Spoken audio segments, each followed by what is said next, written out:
The reactions to Henry Nowak's death at the hands of Sikh Vikram Digwa and his family have been shocking, insane, atrocious, actually, and the people involved should be ashamed of themselves.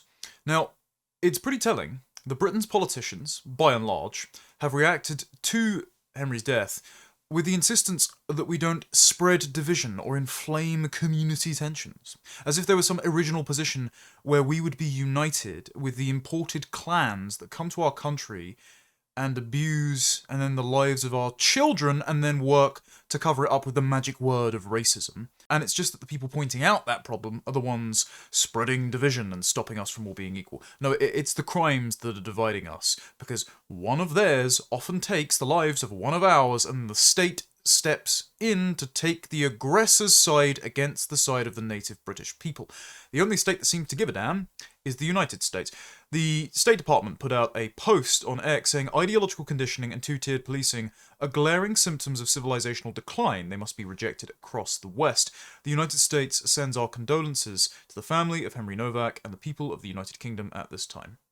Dignified, appreciated, we are thankful for the solidarity. Representative Riley Moore has also put out a post saying the West was built by ambitious Christian men like Henry Nowak. Today, the West is dying because its own elite has decided to condemn those young men, and now they're bleeding out in the street. Our fathers would never accept this, our sons deserve better. Biegsef said something similar at the D-Day memorial, saying that Europe's beaches are being invaded by another means these days, but we seem to have lost the capacity to defend them. And then Vice President Vance put out a post saying Henry Nowak died the same way a civilization dies, abandoned, handcuffed by authorities who neither trusted nor cared for him, and accused of hate crimes he did not commit. His murder is as tragic as it is enraging. He should still be alive today, and would be if the last few generations of European elites had stood their ground against the politics of self-hatred and mass invasion of migrants, many of whom despise the West and the people who love it. Henry was far from the first to so needlessly lose his life, and I fear he won't be the last. Each time a life like this is lost, the proper response, the only response, is righteous anger. One of the most important things the Trump administration has proven to the world is that stopping the flow of mass migration and defending national sovereignty is a matter of political will and leadership. Anything else is an excuse. It is because we love the West that we want to preserve it. We love our civilization, we love our country, we love our children, and nobody should ever die the way that Henry Nowak died. May God comfort those who loved him, and may God rest his soul. Again, a very gracious, mournful statement that puts the blame on the proper parties. Not just the imported clans like Digwas who come into our country, take our kindness for weakness and butcher our children, but also the state that held Henry down on the ground, exacerbated his wounds if some doctors' accounts are to be believed, and ensured his death as he pled for help, because they believed his killer and his family were the victims of the only unforgivable sin in the liberal West: racism, bigotry. And of course the implication is that those prejudices are entirely arbitrary and couldn't be the result of you just looking at the countries these people come from or their behaviour that they reliably reproduce and judging them to fall short of our standards, to be inferior to us because of the things that they do to us. Of course, the reaction to Vice President Vance's statement by our politicians caused them to beclown themselves. We had Ed Davey, most famous for being an electoral irrelevance and falling off paddle boards rather than doing anything substantive. He said, "We all need to resist attempts like this to politicise Henry Nowak's death and divide our country, whether they come from MAGA politicians like Vance or their cronies here in the UK. Of course, always trying to depict anything close to patriotic or sympathetic or an attempt to prevent these heinous crimes from befalling us and our children as some kind of foreign import. But so for some reason, Vikram Digwa himself is not of foreign import. So the migrants that commit these crimes are not foreign, but Americans expressing their concern about our country and the people within our country trying to fix those problems are themselves a foreign import. They're doing the bidding of Russia or something, I suppose." As I responded to Ed, Henry's murder was politicised when the Digwa family used racism as an incantation to avoid consequences for killing him. And Ed is only saying that we shouldn't politicise this because he wants to preserve the status quo, which is a power structure which privileges violent foreign tribes like Digwas over us. So the murder itself is political because it is a direct consequence of the policies that the likes of Ed Davey and the current Labour government and previous Conservative governments support and wish to entrench. They brought the killers in, they celebrate the offspring of the Digwa family as being as British as you and me, despite the intractable tribal loyalties that they hold, despite their violent temperaments, despite their carrying around murder weapons under a religious exemption that is not afforded to your average Englishman who would only have one to defend himself. That is the status quo that the likes of Ed Davey want to preserve, and that status quo got Henry Nowak killed. So yes, his death is political. You just don't want to politicize it because it reflects very poorly on your politics, doesn't it, Ed? It reflects poorly on the police too, because, as I said, this is a direct consequence of the politics that are in the police. This is the police's anti-racism commitment from the National Police Chiefs Council and the College of Policing, the most senior bodies that oversee policing nationwide. College of Policing brought in by the Tories, by the way, and they were the ones who generated non-crime hate incidents as a product of the 1999 Macpherson report, which said that the police are institutionally racist, and in order to acquit themselves of that charge of institutional racism, they need to police racism in the public, and racist incidents were defined as an incident that anyone, including a third party, perceives as racist. So the person doing the racism, or the person receiving the racism, doesn't even need to think it was racist for the police themselves to determine it is racist. And it is racist by the virtue of it being reported as racist and it being reported by a person with a protected characteristic, which means any non-white person. So they say that they are committed to eradicating racism across the country and in policing. They say racism is a very real issue in policing. We acknowledge the problems we've had with racism in the past and still have today. We're sorry for the damage racism has caused and continues to cause. I'm sure Henry Nowak's family appreciate your apology. And they say, in order to eradicate racism, our commitment to racial equity means producing equality of policing outcomes for people from different ethnic groups by responding to individuals and communities according to their specific needs, circumstances, and experiences, with understanding that these will be racialized and with the aim of reducing harm. It does not mean treating everyone the same or being colorblind. Racial equality. They will treat different races differently because they a priori, ahead of time, decide that all non-whites are oppressed, all whites are racist, and so they must stop policing non-white crime despite the disproportionate overrepresentation of non-white offenders in crimes of all types. And they will go after white people for hate speech and non-crime hate incidents to ensure that they can't be accused of racism, to ensure that their spreadsheets are balanced despite the behaviour of the groups being different. And then, if they arrive on scene to an incident like Henry Nowak's, they will side with the non-white person who alleges racism because they decree that that person is a victim without knowing any of the dynamics of the situation, and despite the odds being the non-white person being the aggressor. And the police themselves, in Henry Nowak's case, had attempted to depict Nowak as the aggressor days after he died in their custody, despite possessing the police body cam footage, despite having the Digwa brothers in custody, despite knowing that Digwa stabbed him to death. The Sunday Times found that Henry Nowak was going to be called the aggressor by the Hampshire and Isle of Wight Constabulary until his own father, quite rightfully, was outraged and stepped in. The Crown Prosecution Service advised the force that if they circulated a public statement to say that disinformation was circulating online, then it could jeopardise the integrity of the case. The force wanted to portray Nowak as the aggressor in an official statement 3 days after his death, but changed the wording after outrage from his grieving family. Nowak, of course, died in the early hours of December the 4th, 2025, after being fatally stabbed by Digwa, and it was covered up by his family, who lodged a false police report saying that Henry was racist. The initial police statement later that morning said it was reported 2 men had been assaulted by an unknown man.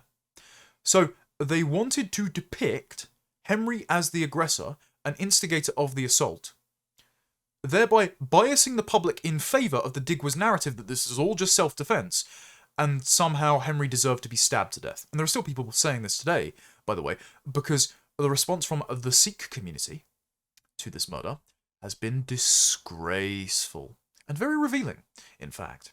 The Nowak family, raw with grief, became concerned that a false narrative was being pushed about their son. It is understood the police told the family the next update they planned to publish, which would include Nowak's tribute, would again imply that he was the initial aggressor. Officers then dropped that section of the statement, which only referred to an altercation when published. And this is additionally disgraceful, because the officers heard the false 999 call that led the attending officers to arrive on scene prejudiced against Henry, to then put him in cuffs, to move him, potentially exacerbating his wounds, and causing him to bleed to death, drown in his own blood in their care, while they were reading him his rights.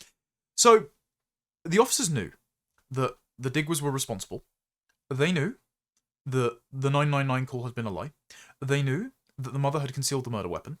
And yet, they wanted to release a statement, gaslighting the public, which would still depict the Digwa brothers as the victims in this scenario, despite having murdered Henry 3 days before. It is outrageous. And then if you listen to the 999 call, Digwa is in the background, taunting Henry, as Henry is on the floor being restrained by their father. Apparently he took photos and still filmed Henry after he had already been cut down. And the police are persistent, asking Gurpreet, who is Vikram's brother, for confirmation of what was said. And they are pushing and pushing and pushing for verbal confirmation that a racism has been done. Until about, I think it's about 6 minutes into the call, Gurpreet and Vikram fabricate that Henry had called them a slur for Pakistanis. You can hear them sort of reaching around in the Scrabble bag for the appropriate letters, the sort of cheat code to deliver to the authorities, to get the authorities to take their side. And at every stage, the 999 operator is complying. He's pushing them. He's encouraging them to be forthcoming with the possible slurs or hate speech that Henry may have unleashed onto his killers. He didn't, by the way. And we know this because we have footage of the entire thing.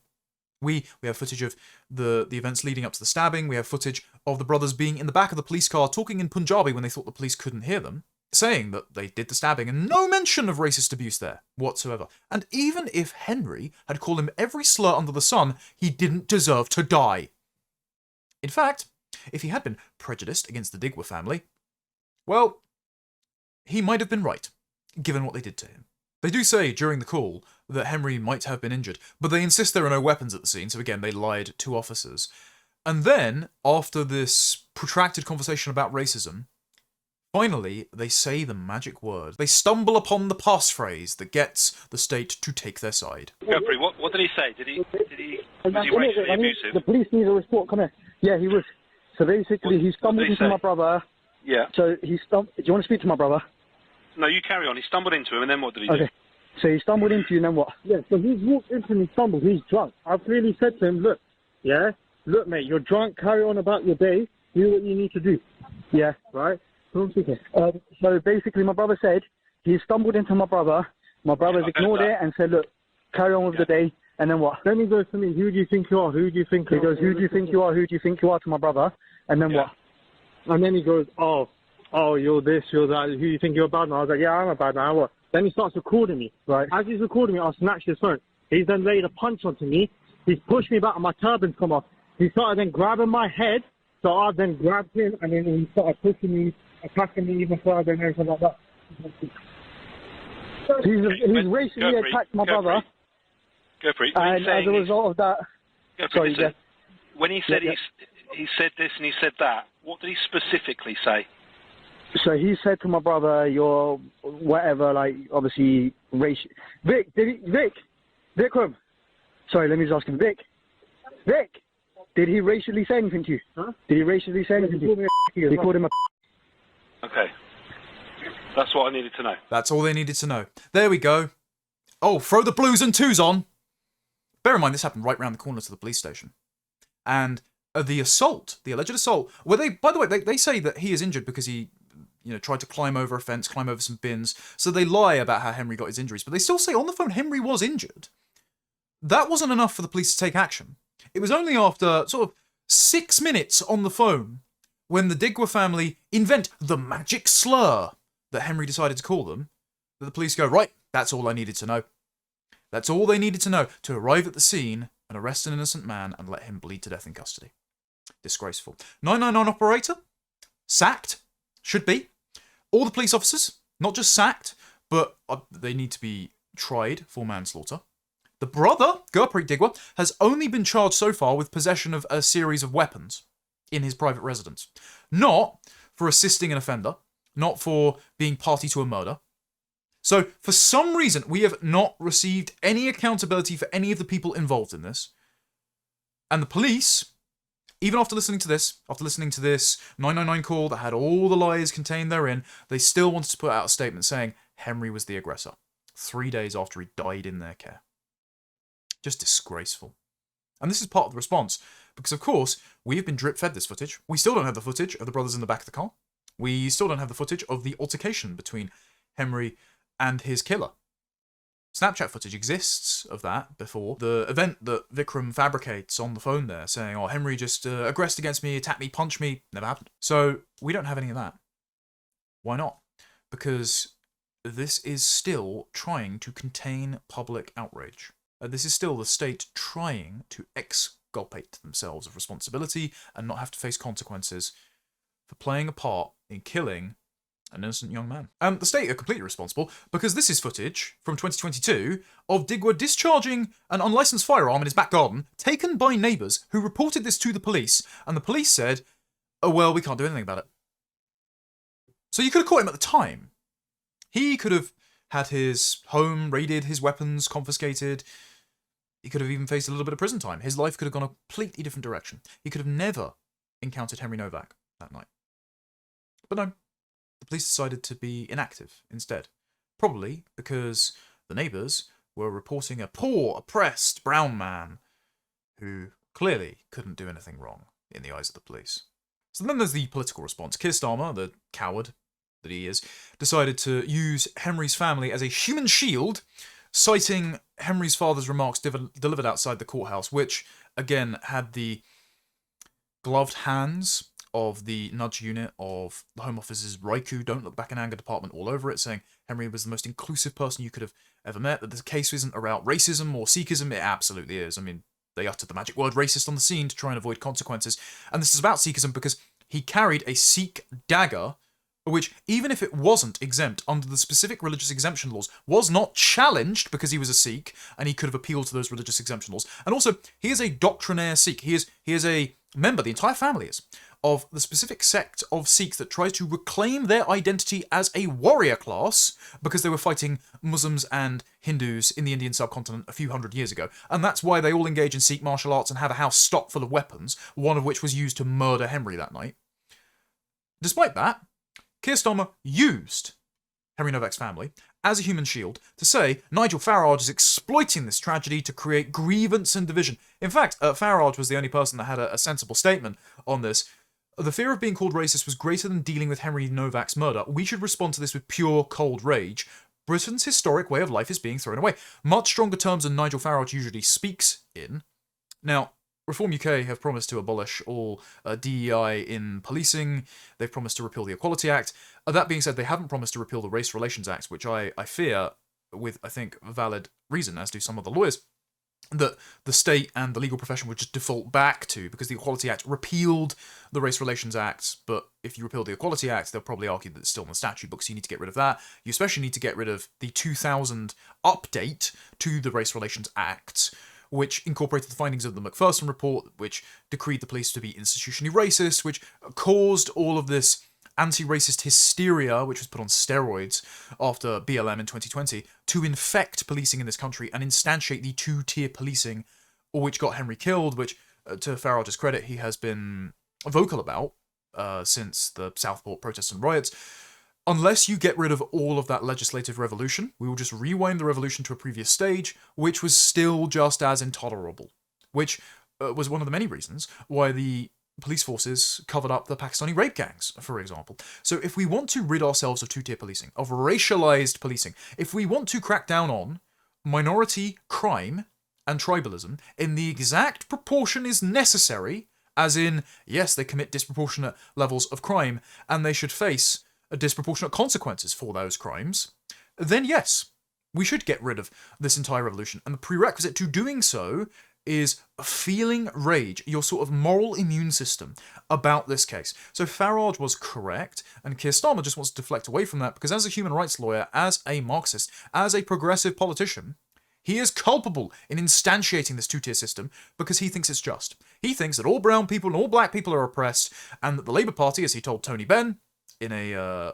interview that he conducted for a socialist magazine, that Labour should become a coalition of the marginalised and oppressed, of racial minorities, of sexual degenerates, of feminism and green ecological politics. And so we should prioritise two-tier policing to redress historical injustices.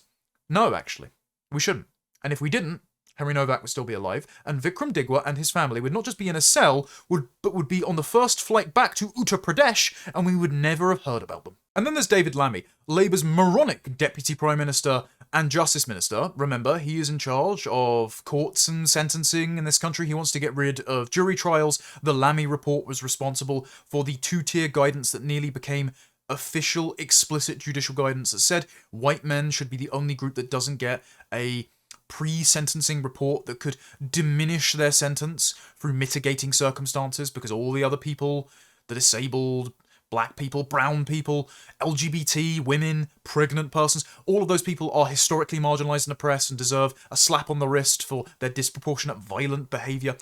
Anyway, David Lammy did the media rounds on Sunday, appeared on Trevor Phillips' show and Laura Kuenssberg's show, and he outright denied that there was any hypocrisy on his part for kneeling for George Floyd, for politicising the death of the black drug addict and career criminal in Minneapolis under the knee of Derek Chauvin, who was just restraining him according to police training and should be released, of course, because he was made a sacrificial lamb to a racial revolution that was waged in America and in Britain. David Lammy decided to pour his heart out on his LBC show at the time and said, George Floyd looked like me. But for Henry Nowak, not a whisper, not a care. He refused to take the knee because he said, when he was interviewed on LBC by Nick Ferrari recently, oh, it was a pandemic, it was a different time. And he went on Trevor Phillips' show and just attempted to justify it. He attempted to say it was fine because at the time Labour were in opposition, now they're in government, oh, they don't get to politicise murder. Of course, if Henry Nowak were black, we would have had another racial reckoning that would allow machete gangs to roam the streets scot-free, to open carry, and Notting Hill Carnival would have become a year-round event. And then Lammy was asked about his relationship with J.D. Vance, following Vance's statement, which I read out at the start of this episode. And Lammy said he called Vance on the phone and told the Vice President he was wrong. Because actually, Vikram Digwa is a Brit, so it's got nothing to do with immigration. Bear in mind, David Lammy, in the aftermath of the Southport protests and riots in 2024, wrote a piece in the Times that said the English people have to integrate back into their own country because mass migration has happened. It's changed the demographic and cultural composition of the country, and now we're a multicultural, diverse country, and so you have to accept that and accept becoming second-class citizens in your own country ruled over by vindictive minorities like David Lammy, who just hates white people. So that means that David Lammy considers non-whites to be just as much a Brit as you. If anything, they're more incorporated and assimilated to this multicultural utopian state. He considers them to be British, regardless of how they behave. So they can stab you to death, and they're just as British as an immigrant that is actually integrated, has gone through all the institutions, has put their hand on whatever book of their choosing or none, and declared themselves to be British. So you can just be born here and be a killer and lie to the police, butcher a man in the street for anti-white reasons. And you can be just as British, in David Lammy's eyes, as, or Lenny Henry, or Henry VIII, for that matter. So the values don't matter. They're just window dressing. They are the sales pitch provided to you, or delusional conservatives, who feel bad with white guilt about all of these people, being mean to these people. British values are just the sales pitch for resentful revolutionaries, anti-white racists like David Lammy, to use to deprive you of your country, so that you put up no fight. If it weren't for British values, Henry Nowak would have still been alive. And Lammy knows he has a whip hand in this situation, because watch the section where he regales Trevor Phillips with the tale of his phone call with J.D. Vance. Look how gleeful he is to tell you that Vikram Digwa was a Brit, even after he has butchered Henry Nowak. I disagree with him. This has got nothing to do with mass migration. This young man was a Brit. Let's be clear about that. And I said, look, Mr. Vice President, you're wrong about this. He's laughing. Lammy's fucking laughing. Look at that grin. What's so funny, David? Man is dead. But he thinks it's funny to tell you that Vikram Digwa is a Brit. He thinks it's actually ludicrous that J.D. Vance would think otherwise. That Vikram Digwa, the son of Indian immigrants who had an arranged marriage and then moved over to Britain for some reason, he thinks it's absurd that J.D. Vance would suggest that if it weren't for mass third world migration, Henry Nowak would still be alive. Lots of people would still be alive. Lots of lives of young British girls wouldn't be ruined by Pakistani rape gangs. But no, David Lammy thinks it's funny. He thinks it's hilarious that the US Vice President would dare to suggest that your son's murderer is not as British as you are. Lammy then went on Laura Kuenssberg's show on the BBC and insisted that he told J.D. Vance Western civilization has always been open to the rest of the world, as if we've always had these magic portals that transport millions of Indians and Africans into our country to plunder as they please, as if we've always been substituting our demographics and forcing ourselves to disappear. David Lammy knows this is an anachronism. Well, maybe he doesn't, because he did think that Henry VII came before Henry VI. He's hardly our brightest brain in Britain, is he? But he perpetuates this myth because he benefits from the system of privileges that the myth appears to justify in the minds of those who are paying for it and who are paying the price of their children's lives to sustain it, which is namely the native population, for whom he has no compassion, he shares no solidarity. He considers himself to be, as a Tuareg man from Guyana, a member of the oppressed, minority, marginalised classes. Remember, he gave a very impassioned plea in Parliament for reparations to be given to Caribbean peoples. No tears shed over Henry Nowak, though. And he's right in that he isn't a hypocrite to hold this double standard, because it's not a double standard. He just doesn't consider us to be worthy of moral consideration and receiving the same standards that he gives to his co-ethnics, to fellow ethnic minorities, to non-white people who he considers oppressed and therefore morally better than us. So David Lammy actually doesn't see us as moral equals at all. Yet he holds political power in this country, and he wants to continue the system of privileges afforded to him and his co-ethnics that has enabled his career despite his crippling mediocrity. Now, Henry's killer was born in this country. Have you spoken to your friend J.D. Vance about this? I have spoken to J.D. Vance. I spoke to him yesterday, and I told him he was wrong. This has got nothing to do with mass migration. One, let's be clear that obviously, since the early 2000s and post-Brexit, migration has come down, but murder has come down too. Yes, David, murder has come down, and that's because of the 999 response times and innovations in medical technology, not because the instances of knife crime have gone down. Because it turns out that the disproportionate perpetrators of murder are young black men, the ones that you care so much about, in London, who are stabbing each other, shooting each other, and getting white boys killed in the crossfire. I know this might be a little bit beyond your cognitive level, David. I know this might require a step more abstract thinking than you are capable of. But can you imagine how much lower murder would be if the murderers of non-British backgrounds were never in this country in the first place? Because their presence is optional, and all of the crimes they commit are optional. They're preventable. They never needed to be here, and so those lives never needed to be ruined or taken. So imagine how much lower the murder rate would be if the foreign murderers were not in the country committing murder. The young man who perpetrated this crime was a Brit, born and raised in this country. So Nothing to do with mass migration. What did you say to him? I told him he was wrong. No, J.D. Vance is right. And what is revealed by this is it doesn't matter whether or not a person is born and raised in this country, whether they interface with the institutions of Britain, whether or not they've arrived yesterday or they're a second or third generation immigrant. They're still not British.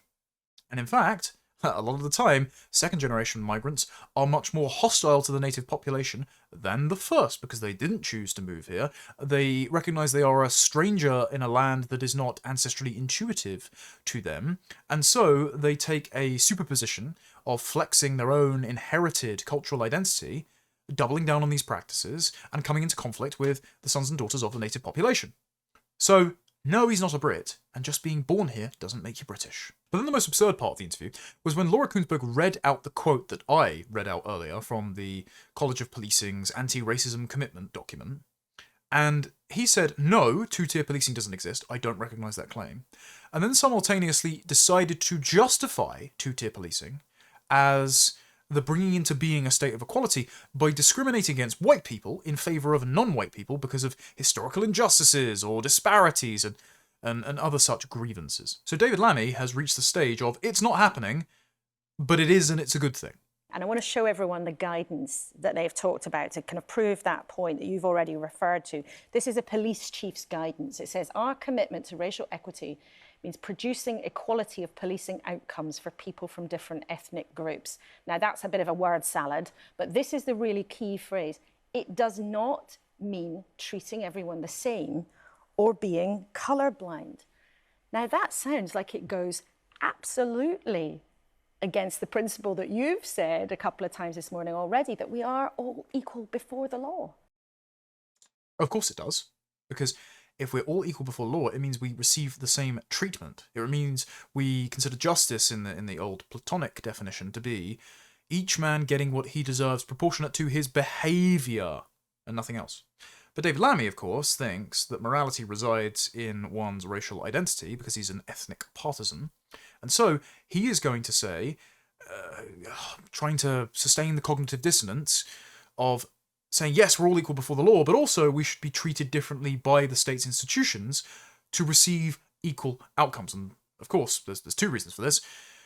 In the ideology of the anti-racist liberal state, it's because we are all blank slates, and so any disparity in outcome must be chalked up to oppression.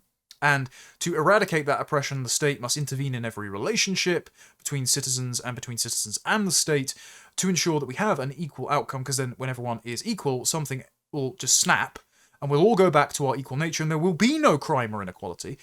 But for people like David Lammy, they just don't like white people, and any system that disadvantages white people and privileges non-whites is good for them. Yeah, I'm really clear. We're all equal before the law. So is that wrong, then, that guidance? The complexity is equality does not always necessarily mean the same. And that's why I use the example of someone who's Jewish and what they eat. Or, for example, in the criminal justice, the most overrepresented group in the criminal justice system are Gypsy, Roma, Traveller. Now, but is that appropriate? This is the question. One of your colleagues, Sarah Jones, the policing minister, says the language in that is wrong. It gives the wrong impression. You said it's a bit of a word salad. It needs review. It's not a word salad. It's clear as day. They are treating different racial groups differently in order to get equality of outcome, because blacks and non-whites commit much more crime than whites.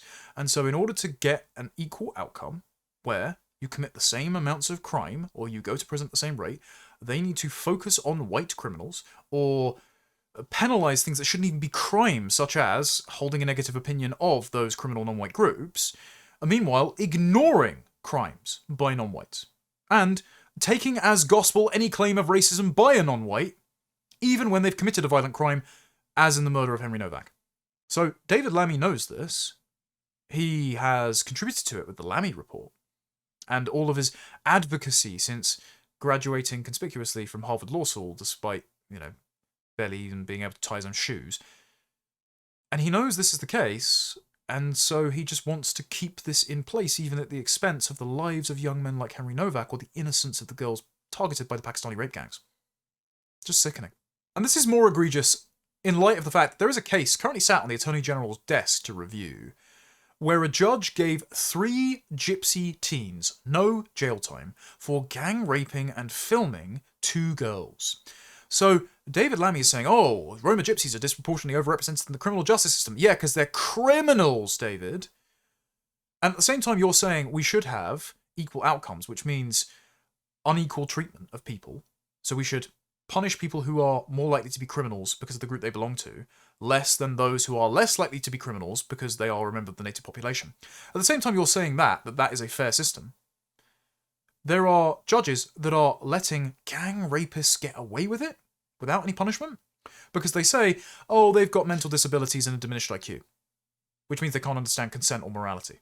Which, in my mind, means they should be locked in a box forever and kept away from our sons and daughters, from the rest of us normal people who just want to live quiet lives. To Z Yusuf's credit, as a representative of reform, he followed David Lammy on the same show and said, yeah, Britain is institutionally racist against white people, because that's in the guidance. And we're seeing it happen in cases like Henry Nowak's. We're seeing it happen in the recruiting practices of the police in the public sector. And so he promised that Reform UK will repeal this. Now, as I previously said, they're not going to repeal the Race Relations Act yet, they're not going to repeal the Public Order Act yet, which creates the racially aggravated charges that so many people were imprisoned for after the Southport protests, for social media posts, or just attending the protests, like poor Peter Lynch, did nothing wrong, died in prison. So reform needs to go further. But credit to Zia Youssef, and I don't usually trust him, particularly for how he treated Rupert Lowe with the false police report, but credit to Zia Youssef saying, no, it's Reform UK's policy brief that we're going to end DEI in the public sector, that we're going to end anti-white two-tier policing, we're going to get rid of the Equality Act, and that we recognise that as it stands, the police are institutionally prejudiced against white people, and that has to stop. And he did an interview with Cathy Newman of Jordan Peterson fame on Sky News, and she attempted to entrap him by disavowing Nigel Farage's comments that we should all respond with cold rage, and therefore insinuate that Nigel Farage's comments had caused the disorder that had been seen the night before in Southampton at a protest outside the Southampton police station in Henry's memory. By the way, just a note, if you're going to go to these protests, don't get yourself nicked, lads. Don't give the state an excuse to throw you in prison. Don't give them what they want by chucking a wheelie bin at them, right? But this interview should be studied, and I can't play it because Sky News will give me a copyright strike. Nevertheless, Zia Youssef refused to concede to the framing. He points out in his caption, Cathy Newman was unable to confirm she thinks white lives matter just as much as black lives, because he prepared ahead of time by reading Cathy Newman's article in The Independent, crying digital tears over the death of George Floyd, his overdose under Derek Chauvin's knee, saying that this was the casus belli for an institutional review of Britain's state and its policing practices, resulting in the kinds of policies that we saw from the College of Policing that were practiced during the restraint of Henry Nowak, as he bled to death in police custody. And Zia wouldn't drop it. He said, I find it shocking that you aren't outraged about Henry's death. I find it shocking that you can't say that white lives matter just as much as black lives. And what he did there is he lifted the veil on the pretense of neutrality of media organisations. Because the media are just as complicit as the politicians for this appalling reaction to Henry's murder and all the previous instances of anti-white crime and terrorism against our people.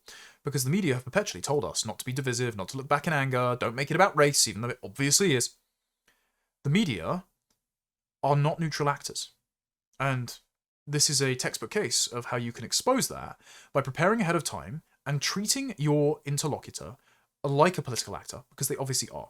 Because the questions that they deliver to you are pointed, because they are trying to shift the conversation away from anti-white police practices, from the position of privilege occupied by minority groups in this country, where claims of racism carry more weight with the state than actual violence committed against the native population, and drag it over to politicians taking offence from words that other politicians that are promising to fix the problem have said. So, Youssef did a great job here, exposing Cathy Newman as a ideological partisan, running interference for the state's preferred narrative, and pointing out that what she is trying to focus on deflects away from our ability to fix the problem and ensure that nobody's son or daughter becomes the next Henry Nowak. And so, you should watch this, because you should never concede the framing, you should always prepare ahead of time, and you should always remember that the person you are arguing with, even if it is just a TV host, is not neutral. And the station themselves are not neutral, because if they were in favour of right-wing politics, or they were failing to challenge the party that at least markets themselves as being right-wing, whether or not Reform actually are, if they failed to do that, then they would be attacked by Ofcom, because Ofcom is meant to be an independent, neutral body policing partisanship on broadcast outlets, but they only ever swing their blade in one direction. They don't pick up on these egregious examples of interference run on behalf of the state by Cathy Newman. And so, Ofcom is staffed with partisans, which means the broadcast networks are staffed with partisans, which means that if you are on the receiving end of a struggle session like this, never treat it as good faith, and instead point out their tactics to the audience who just desperately want to hear a politician say something honest, stick to their promises, and lift the burden of this two-tier system from them for once. Speaking of which, Rupert Lowe put out a more robust set of policy pledges. He was very firm on that Britain is an anti-white society, young white men are treated like dirt precisely because they are white, it is blatant racism, and politicians should have the courage to say so. White British men are told we are privileged regardless of our circumstances. We are told we should sit quietly while opportunities, resources and funds are deliberately allocated to ethnic minorities. I say no, enough. This has happened as a white British boy, Henry Nowak, died in the street begging for help, ignored and left to die because an ethnic minority murderer accused him of racism. Outlining the issue is not enough. Not now, no more talk, we need solutions. Identifying the rot is only the beginning. Here's what a Restore Britain government will do to rip it out. And Rupert Lowe commits to repealing the Equality Act in full, and then repeal the laws it replaced, especially the various iterations of the Race Relations Act. And this is vital, because a 2000 Race Relations Act amendment imposed a statutory duty upon public bodies to promote racial equality following the Macpherson Report. We're told this act supposedly prohibits racial discrimination, but the principles it enshrined in law are now being used to promote racial discrimination against white people. It's unacceptable and reached far beyond its original remit. I think actually this was the original remit. The Equality Act 2010 consolidated all of the previous Race Relations Act into one anti-white monstrosity, but that's not the extent of anti-white legislation in Britain.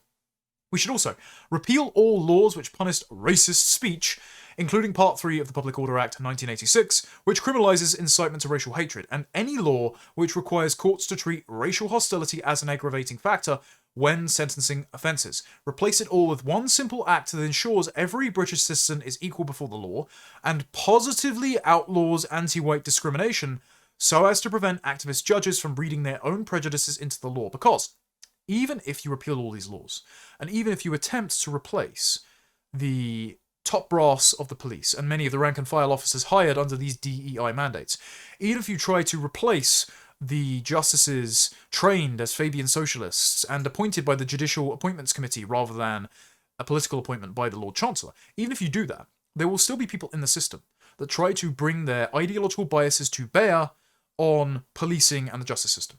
And so you have to create a penalty for those that do that. So you can't just get away with discriminating against white people and letting black criminals off with a slap on the wrists again. Rupert also promises to throw out any race-based, sex-based or religion-based quota in public bodies and private companies, prohibit recruitment strategies and schemes restricted to particular ethnic groups like the black-only recruitment scheme the Bank of England was running recently, or black-only police recruitment schemes or advancement schemes. All of these are rampant, not just in the public sector, but in the private sector too. And this is why Kemi Badenoch's promise to repeal the public sector equality duty while keeping the Equality Act in place is pointless, because companies will face punitive equalities lawsuits if they are not repealed wholesale. And so that means you will still have DEI malicious compliance in the private sector unless you get rid of the Equalities Act, the Race Relations Act, the Companies Act, and all of the other malign legislation that forces this agenda in the first place. There's also a promise here to eradicate taxpayer funding for DEI officers and schemes across the entire public sector.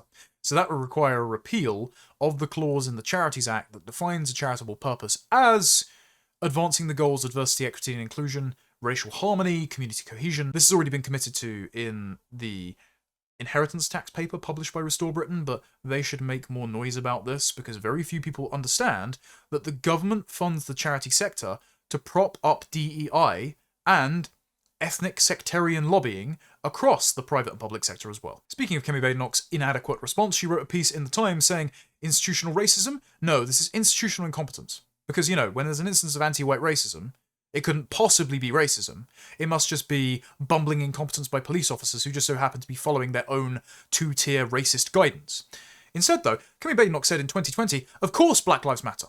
She made her career as the anti-woke DEI hire in the Conservative Party. She made her career taking part in Tony Sewell's Racial and Ethnic Disparities Commission. That's when she became a household name. And she, during the Conservative leadership campaign, was promoted by her surrogates like Charles Moore, who said, a strong black woman leading the oldest political party in the world would be a sight for sore eyes. When she won the leadership, the Conservative Party chairman said, we've finally got a black African leader. Another glass ceiling shattered. So she was happy to benefit from DEI, all the while using the word white as a pejorative against David Tennant and her former university classmates. But suddenly, when a young white guy is killed by DEI police officers, oh no, it's not institutional racism, this is just incompetence. I really hate this level of condescension. Explaining why I can't have a politics which privileges me, because of course it would disadvantage Kemi Badenoch. I mean, she says in here that the solution is that Britain must reject tribal politics from both left and right. The Black Lives Matter movement did not improve trust. Did improve your career though, didn't it, Kemi? It made institutions more frightened, more racialised and more divided.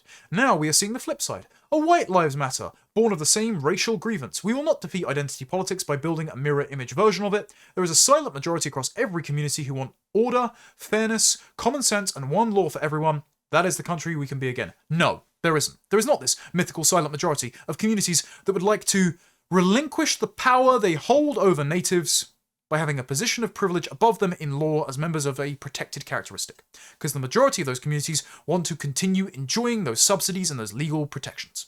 So no, there is not a silent majority across every community. It's just the native population want the state to stop oppressing them in their own country. And funnily enough, I don't believe Kemi Badenoch is against identity politics, because the Conservative Party still has a conservative friend of Israel, India, Pakistan, still has LGBT Tories. She still plays identity politics for Jews. She complains about anti-Semitism constantly, but never anti-white racism. Oh no, doesn't want to hear about White Lives Matter.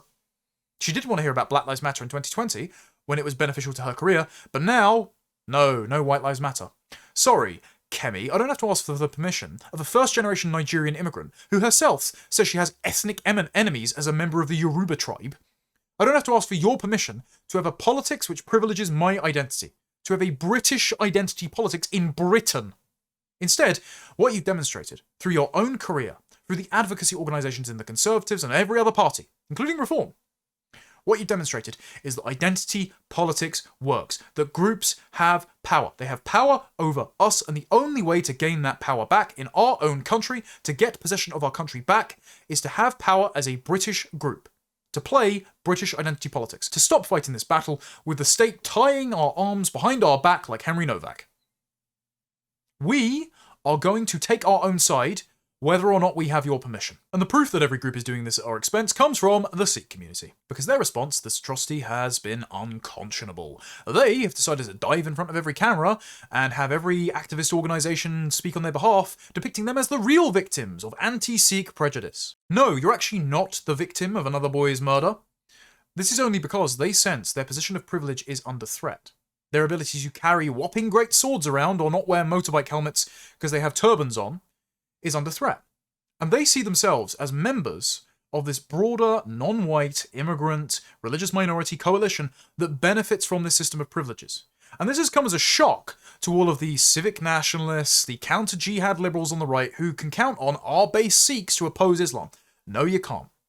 Because when the challenge becomes us and them, us being the British people, who would like to do things like stop immigration from India, or stop all these deadly carve-outs for religious minorities, to ban the Kirpan specifically. And the other side is religious and ethnic minorities, immigrants, people who go, well, if you come for one of us, you come for all of us. Suddenly the Sikhs tribe up with the Muslims that they've been fighting for hundreds of years on the Indian subcontinent, and act in their own collective interest, and for some reason are allowed to walk through London in bare feet. Why are we putting up with this? This just doesn't belong here. You know who else didn't belong here? Vikram Digwa's parents. So Vikram Digwa's family have given an interview to the Daily Mail. And yet again, this case has parallels with Axel Rudikabana's, because the Daily Mail decided to profile Rudikabana's parents when they were in taxpayer-funded police protection, even though they decided to frustrate the attempts of the state to take their son into custody at every turn. They bought him weapons, they knew he was making ricin, they knew he was violent, did nothing to stop him, actually tried to cover up his violent temperament from social workers and the police. The Daily Mail profiled them sympathetically, saying, oh, it's been really hard on their family. Daily Mail's done the same thing here. They've interviewed Vikram Digwa's maternal grandmother. And if you want some insight into the Sikh community, you can get it from this family, you can get it from the broader response that Sikhs have had to the murder, which we'll get to in a moment. In this piece, the grandmother, this is Abimla Kaur, said, this whole case has destroyed two families, Henry's and mine. We're in a hard situation, because we still have to support him, Digwa, but at the same time, our hearts are broken and I'm very sorry for what happened. You don't have to support him, actually. And you don't have to say, as she said in here, that Vikram Digwa's mother did a good job of raising him. Their primary concern, which is why they're running cover for Digwa, they're trying to preserve their Izzat, preserve their privileged social standing in our country, preserve the good name of their family, Sikhs, Indians as an ethnic group. Their primary concern is to prevent the banning of the Kirpan. Because she says, what also makes me sad is that our whole community is now being targeted with all this talk of banning Kirpans. Despite being a Nihang, which is the militant wing of the Sikhs reclaiming their warrior identity, which the whole family was, so it is about Sikhism, Vikram has also been a difficult boy, but that's not unusual for children who are born in Britain. Right, the magic soil didn't work. It's Britain's fault. Someone should give this quote to David Lammy. If they're born in Britain, and they're more troublesome, guess what? They shouldn't be in Britain. Your family should never have been brought here. Many families should never have been brought here. Sikhism is not native to Britain. We actually don't have to put up with it if we don't like it, and especially if you behave this way. Even though Digwa's mother hid the murder weapon, was complicit in Henry's murder. Bimla said, I've been to see her in prison, and she's doing the best she can. She only did what any mother would have done, which is to protect her child, and now she's going to be punished for this. Kieran has done a good job raising those two boys and was very supportive of them becoming Nihangs. So, carrying around the weapon that then they used to kill Henry. It wasn't an issue for her, because that's what she wanted, and like me, was very proud of that. It's a huge honour for our family. So the grandmother and the mother consider it honourable for their sons to be training as Sikh warriors, which then led to the murder of Henry Nowak, and they think it's praiseworthy for her to have tried to cover up that murder by taking the murder weapon away from the scene and concealing it from the police. And they think that raising a murderer shows that she is a good parent. And they think that anyone should have done this. No, we don't do this. Not in our country. Funny enough, Henry Nowak's parents managed to not raise a killer. I think that if Henry Nowak had done this to Vikram Digwa, his family would have turned him in. I certainly would have turned my sons in. But you know what? I wouldn't raise a murderer in the first place. But this culture, this family, this country, India, reliably does. And so these people are just not compatible with us. They show no remorse. They tribe up. They protect their own. And they just don't belong here. And this is why there was a bit of a contentious back and forth with Tommy Robinson over X. Tommy Robinson did a 7-minute video saying that Sikhs are wonderful, that he's known many Sikhs, he's been to their temples, and that Vikram Digwa does not represent the Sikh community writ large. And actually, Sikhs are grieving just as much as you over this. A little rant. Is it a little rant? I just think it's important. Look, a horrific murder. And I'm going to get a load of backlash on this from wankers, yeah? The horrific murder of Henry by a Sikh, yeah? That man doesn't represent Sikhs. He wasn't religiously taught to do that murder. He's betrayed his own community. He's betrayed his faith. I've spent years getting to know the Sikh community. They are a wonderful community, yeah? And I see the comments saying, they've got to go, and they've all got to go, yeah? I just think, do you know what? All you people that are saying that, where the fuck were you 10 years ago? Where the fuck were you when we were doing EDL anyway? There's so many people now spouting out a lot of shit where the foundations were built for you to even feel like you can say that shit. And then you all want to have a dig at me because I don't want to deport Sikhs. Yeah? Not just not want to deport Sikhs. I've travelled their temples. You couldn't meet a nicer community. You couldn't. Yeah? Hard-working. Families. They are the biggest owners of properties and businesses. They respect our country. They're very religious when they're at home, pretty much. They get involved. And Churchill promised them, because 88,000 Sikhs died wearing their turban. And Churchill promised them, you will forever be free to wear that turban. Okay, the problem with making forever promises is that it's not reliant on the behaviour of that community once they are beneficiaries of that privilege, and if they exploit that privilege, then the privilege should be rescinded. Also, I don't care if they're the biggest owners of property, if they have so many businesses. That benefits their community, not mine, Tommy. I don't care if they're very religious, if it's not my religion, if it's not the religion that is indigenous to Britain, if it has no compatibility with our culture. If Britain was majority Sikh, it wouldn't be Britain. And also, it's not just wankers that are opposed to this, or people that were bone idle, 10 years ago. I was 17 10 years ago, by the way, so I think I might be excused for not being around at the time. It's not just people that are arbitrarily vindictive, want to mistreat minorities, that take issue with the Sikh exception to carry around daggers or even the presence of Sikhism in Britain.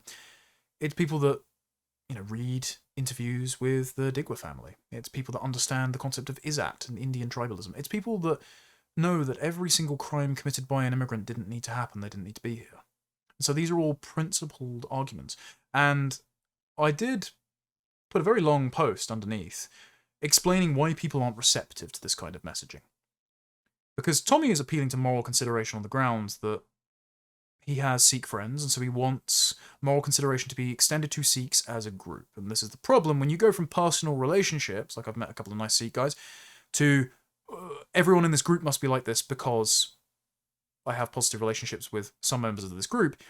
It's the same as everyone in this group must be Vikram Digwa. Now, that's not the case. However, when Vikram Digwa does this crime, Sikhs will double down on the position of privilege that they enjoy in this country that allowed Vikram Digwa not just to carry his blade, but also cry racism and attempt to get away with the crime in the first place. So, unfortunately, there seem to be a lot more bad apples than good in that bunch. So, your attempt to positively generalise, you can negatively generalise the other way, and there seems to be more evidence for it. Anyway, the reason people have a negative opinion of Sikhs now, Tommy, is because they've seen the clannish behaviour of the Digwa family, which is common on the Indian subcontinent regardless of religion. And they then conclude there are irreconcilable cultural and ethnic differences there, which led to Henry Nowak's murder.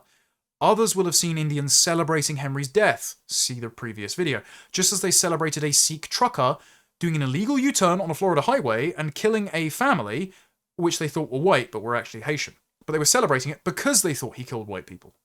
They would have seen the special pleading and ethnic lobbying accompanying that celebration. People saying the trucker didn't mean it, raising money for the trucker, saying it was a mistake to preserve a system, in America it was H-1B visas, which privileges Indians. The same with Digwa and Henry Nowak. People see the pleading not to blame Sikhs, but also notice Sikh representatives are sticking by their own. The Sikh Press Association put out a statement from the Digwa family trying to say they deserve privacy at this time despite them being complicit in the murder. There is no white press association that would have done the same thing the other way around. Sikh representatives said Digwa didn't intend to kill Nowak in the videos where they were apparently disavowing the murder, which is something they couldn't possibly know, of course. They're just saying that to preserve their izzat, to preserve their special privileged standing in our country, in the law and in our culture. Sikh politicians are making everything about the far right. We will all see a system which permits and encourages their clannishness, ethnic chauvinism, but tells us not to look back in anger when our children are killed. And yes, Sikhs might be a small population relative to Muslims and Hindus, because he's saying, well, sure, we can't become a demographic minority, but Sikhs are only about 500,000. I mean, there's still 500,000 people that don't need to be here. Just so you know. Still 500,000 optional population. Still 500,000 people, that's a very large amount of people. But the majority of Sikhs would side against Britain if we turned around and said, because we don't want to become an ethnic minority in our own country, we're going to ban all immigration from India and reverse large portions of it. Because Sikhs, if they were offered the option of side with the British people and ban immigration from India, or side with Hindus and Muslims but keep immigration from India open, they're going to vote to keep immigration from India open. So they're going to side against us. Therefore, they're counted among the many undifferentiated mass of migrants that are robbing us of a claim to our country, that are turning us into a demographic minority. And so people really aren't in the mood for special pleading. And so this makes the question, who is Britain for, a zero-sum competition for possession of the country between us, the natives, and between minorities with shared interests in preserving a system of laws that privilege them over us. And so the individual good character of given Sikhs that Tommy is friends with is beside the point. What we want is for a system of laws to be abolished that disadvantage us and advantage them, for ownership of Britain to be restored to us, and for our fate as demographic minorities to be prevented. And with good reason, most people think, based on the patterns above, that most Sikhs will side against those measures that restore the balance of power to the British people away from the liberal minorities first system. And so any defence of a community codes as a commitment to preserving that system, even if that isn't Tommy Robinson's intention. And so Robinson responded with a lengthy video, which didn't really address any of my concerns, and which seemed like the Millennial Woes tweet of deliberately obfuscating the issue to make discourse impossible. Connor, just so you know, the Sikh, this prick, yeah, moves in a circle where the man who's running their campaign to claim it was racist works alongside, I forget the name of the group, yeah, works alongside the main trustee of Hope Not Hate, who's the Sikh. who's a total left-wing extremist, pretty much. Yeah? He's a Sikh MP. There are many different schools of thought within the Sikh community. Yeah, I know loads of Sikh groups. They hate them. They're at loggerheads themselves. Yeah, they hate him. So there's a far left element within the Sikh community who capitalised on this. Yeah, who jumped straight on it through hope not hate. Jumped straight on it to push the racist agenda, to use and weaponise the racist agenda. I looked at it, I've got the pictures of them all together, I've been looking at it, yeah? But that ain't all Sikhs, obviously, yeah? And the majority of Sikhs, I think you're wrong. I don't think they would stand against Britain. The majority of Sikhs would not vote to ban immigration from India. If you claim otherwise, that's just not believable. I really don't. So, I think you're wrong. I don't know how many Sikhs you know. Did you grow up with any Sikhs? Connor? Did you go to school with any Sikhs? I wonder what your actual interaction with Sikhs is. Because you're looking at one. This is one instant. One instant. The only instant, actually. It's not the only incident. There was a Sikh leader of a grooming gang, actually, a few years ago. There have also been a few other murders. I mean, don't get me wrong, it's far less numerous than Africans or Muslims, but it's still a problem. Shouldn't be happening here. It doesn't need to happen here. They don't need to be here. The only incident from really that's gathered, the only real murder that I know of, that I've seen, out of a community that's been here for 60, 70, 80 years. So, what are you saying then? You want the Sikhs to leave Britain? The good, hard-working Sikhs who have been here for 60, 70 years? Is that your goal? My goal is to rid us of the system of legal privileges that are afforded to violent minorities at our expense. And so that means that if we want to ban the Kirpan, or ban halal and kosher slaughter, or prosecute Indians for spitting pan all over the street, or ban infant circumcision, we should be able to do all of that without being subject to special pleading by ethnic and foreign advocacy groups, without subordinating our national interest to other nation and imported minority groups' interests. And if we can't do that, then we don't own our own country.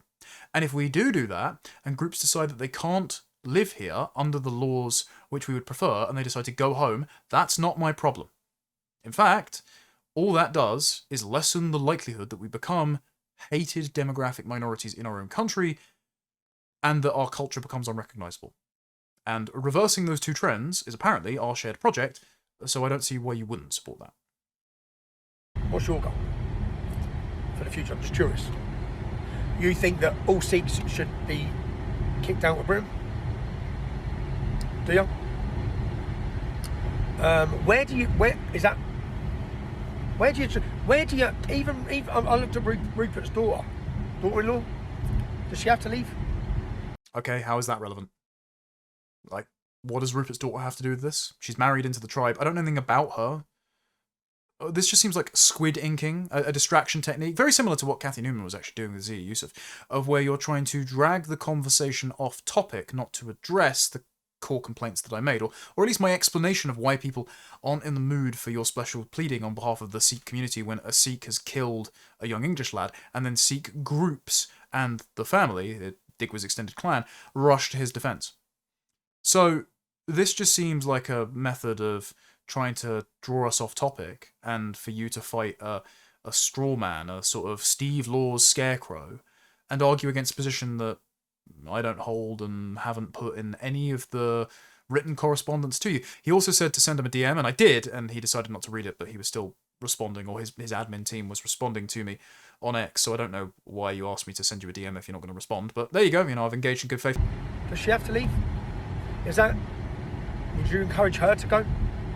I just don't, because sometimes when I read statements, I just think, what you'll do, okay?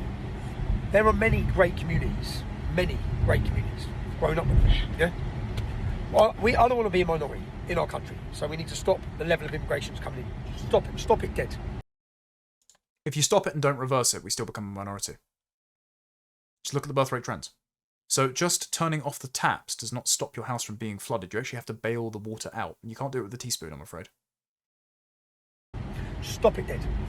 But when you start giving favour over, which it reads like sometimes you're saying, over colour of skin, you want to give favour over colour of skin. Okay, well, I didn't say that, and it doesn't read like I've ever said that, so I don't know why you would say that.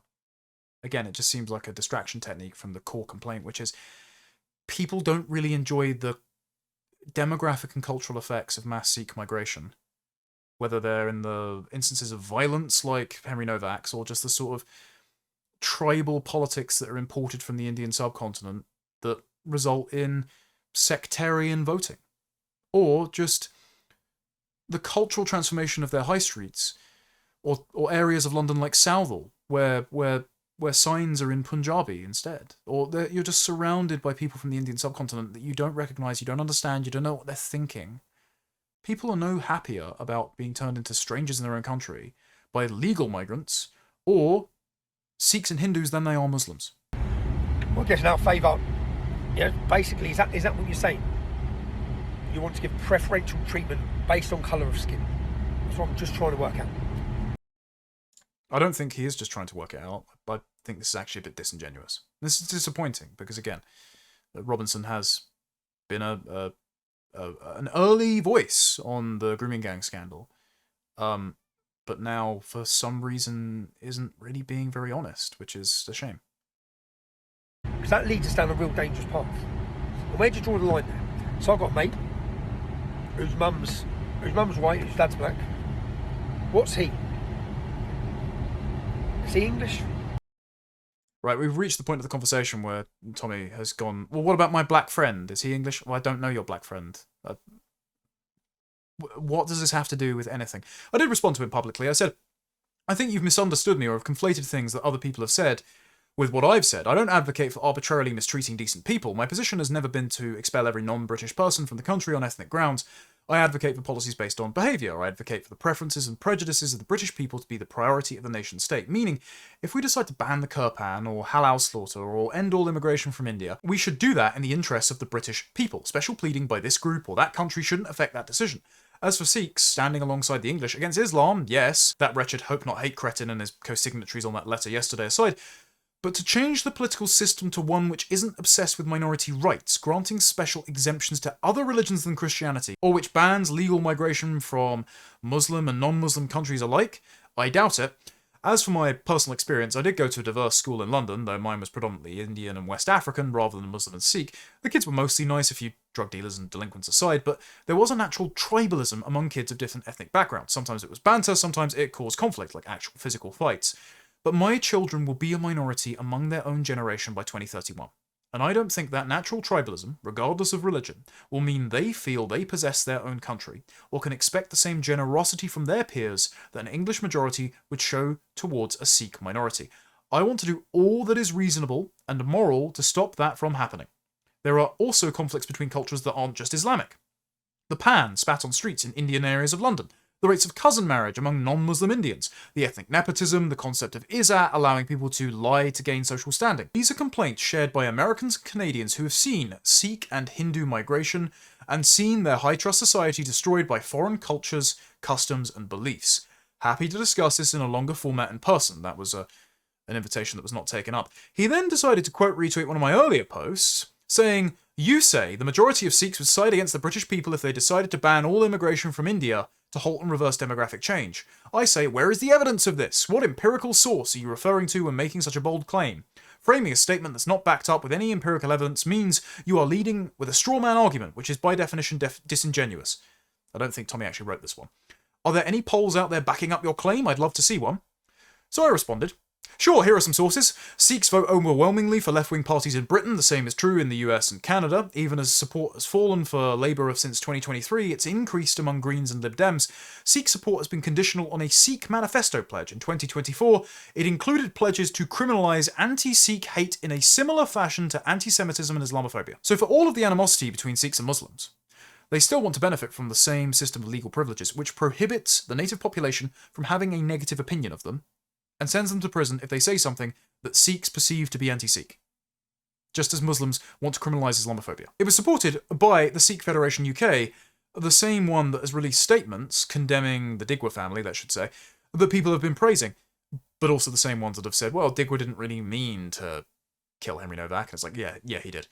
The simultaneous Hindu manifesto, signed by conservative politicians in 2024, contained commitments to criminalise microaggressions as anti-Hindu hate, Hinduphobia, and make it easier for religious workers and the dependents and elderly relatives of Hindus already in Britain to immigrate here, as well as funding for more Indian language and Hindu schools. So, more sectarianism for Sikhs and Hindus. This is ethnic and religious lobbying in our politics. It just so happens that this apparently isn't an issue for Tommy. It's only an issue when Muslims do it. I'm sorry, this is a problem. It just shouldn't be in my country. It's resulted in the same system of privileges and prioritising of anti-racism that got Henry killed. Thanks to Sikh lobbying efforts, parties have to cater to foreign religions, minority lobbies, and promise liberal immigration policies to win Sikh and Hindu support. It may not be the case for Tommy's friends, or someone like Hardeep Singh, who I've met, a nice guy, but it is the case that many Sikhs and Hindus in Britain prioritise whatever advantages their ethnic group over what benefits the British people. I don't support that. Those who behave that way should leave, and I'm happy to ban all immigration from India going forward, and reverse most of it. Tommy responded by saying, "You said the majority of Sikhs would side against Britain if they decided to ban all immigration from India to halt and reverse demographic change. What you've posted here does not back up your claim at all." And he contends with some of the findings, saying that there are some left-wingers involved in the report that I cited from the British Sikh report of 2023 and 2025. The Sikh Federation UK you've dug up as a left-wing affiliated Sikh advocacy group. Okay, but why did the Sikh community then support it? Why is it the largest one if it doesn't actually represent Sikhs? And yes, Gurinder Singh Josan, who's the secretary of the All-Parliamentary Group on British Sikhs, is also the director of Hope Not Hate. Yeah, I agree.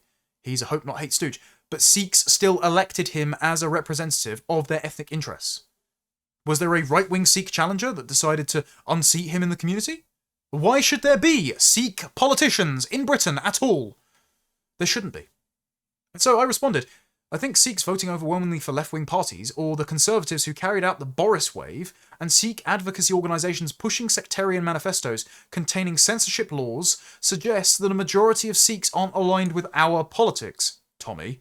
If you like, we can try and get some representative polling together on whether or not Sikhs would support a ban on all legal migration from India, the single largest nation of origin for immigrants since 2021.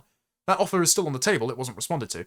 That is the single most impactful policy that would slow the demographic change that threatens to make us minorities in Britain, and I'm willing to bet they wouldn't support it. I'm not discounting that Tommy has some good Sikh friends. I'm simply saying that Sikhs will politically organise in favour of their group's interest, and that if and when those interests diverge from the British people's, they'll prioritise their own interests.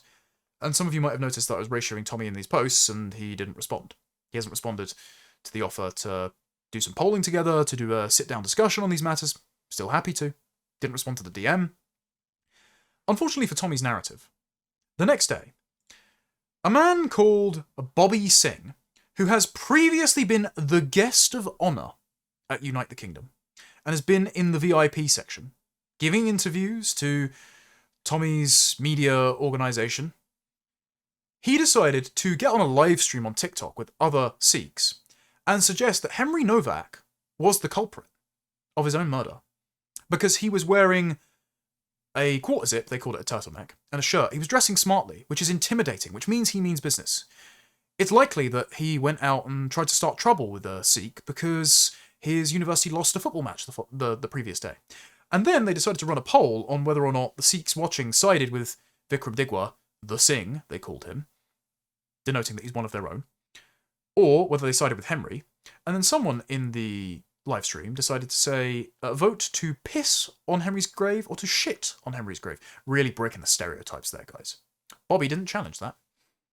I'm going to let you listen to this, and it will infuriate you. Fair warning.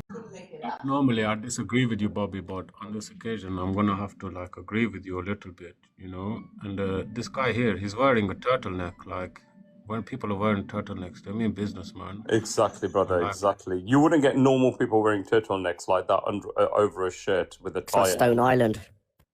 Yeah. It's very businessy, very smart, and that's scary. If someone like that threatens you, you know it's serious, man. I don't know if you noticed, but if you look at his eyes, he's very, very cold. His eyes are like he's looking in the mirror. He's flicking his hair. Sinister. It wasn't. Look, I didn't get the right vibe from that,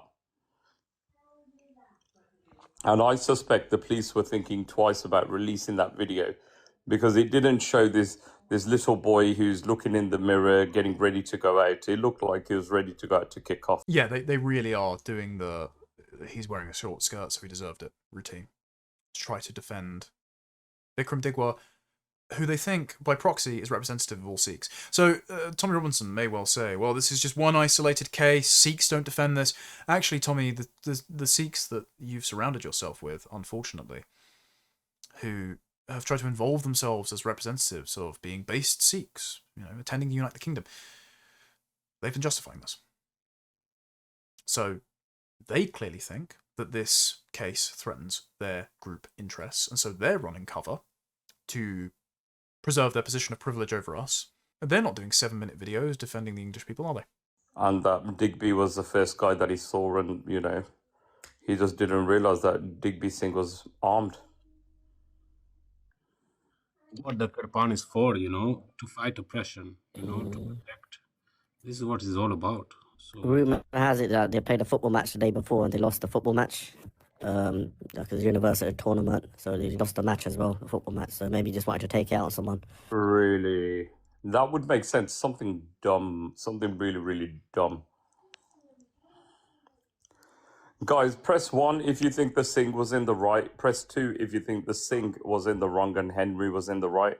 So 1 if you believe that Singh was in the... Which way did I say? Fucking, I've lost my train of thought here. 1 if you're in support of the Singh. 1 if you're in support of the Singh. 2 if you're in support of Henry. Obviously, Henry's no longer around, but, it still counts. So, guys, can you just start collecting the votes, please? They got 10 more seconds. 10 more seconds. 5, 4, 3, 2. Okay, fine. Can you put a 1 in the comments if I should piss on Henry's grave, or 2 if I should shit on his grave? Thank you. Okay, votes are in, guys, and I'm sure most of you fucking don't need the results, but for the point of fairness. Press 3 if we should get rid of all the votes Polish are from in. The 2s have won. I will shit on Henry's Press grave 3 when I if go to the we UK. should get rid of all the Polish from here. I think we've had enough. None of these people should be in my country. Never been here in the first place. And the idea that all Sikhs are outraged about this. Well, unfortunately, Tommy, these are the people that, under the auspices of defending the Sikh community, have been brought into your tent and are now mocking Henry Nowak.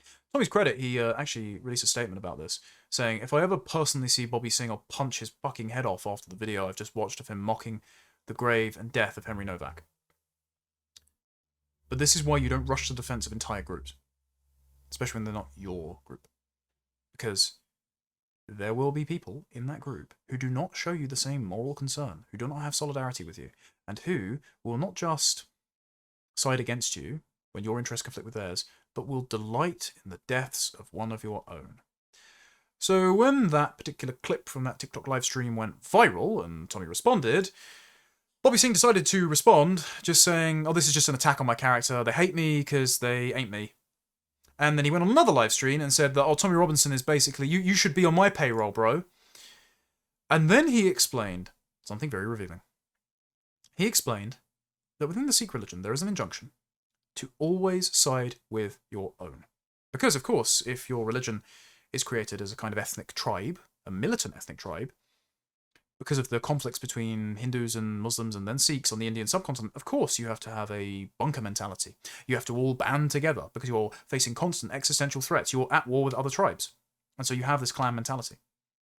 And he justifies coming to the defense of Vikram Digwa and not at least challenging one of his guests when he said he was going to shit on Henry Nowak's grave and insinuating that Henry Nowak's choice of clothing meant that he was the provocateur and that Vikram Digwa was right to kill him because the Kirpan is carried to fight oppression and that Henry was oppressing Vikram Digwa. He justifies that by saying, well, it's my job to stick by my Singhs.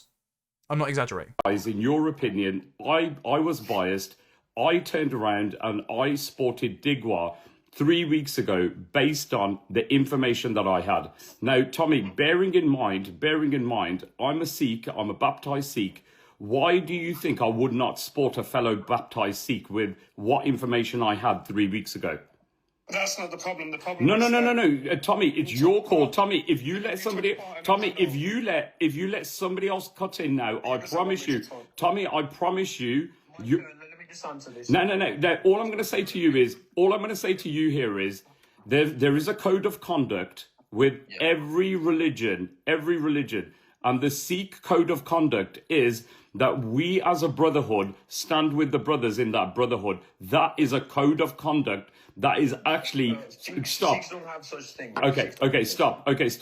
Okay.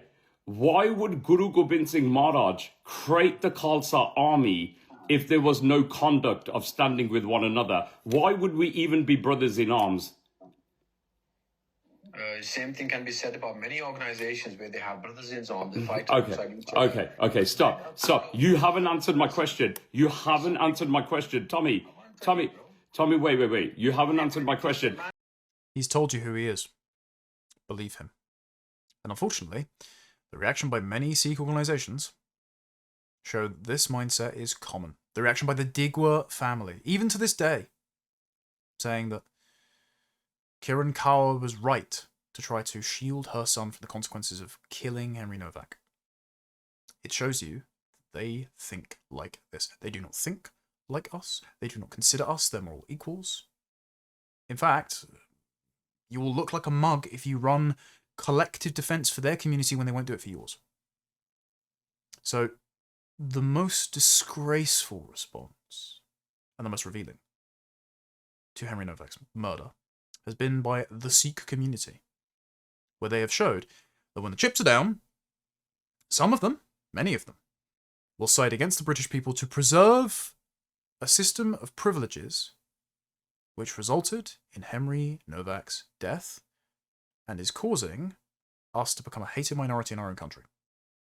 And so, not only should every politician who has pleaded not to cause division by politicising Henry's death, while using the chilling effect on the conversation about the death to advance their own political agenda, not only should they be ashamed, but also that there is no substitute for taking your own side, because every group will do it, Sikhs included. They're not going to side with us if their group interest, the continued open borders to India, or their ability to carry a kirpan around, is under threat. Many of them hold white people in contempt. So take your own side. Otherwise, we'll all be the next Henry Nowak.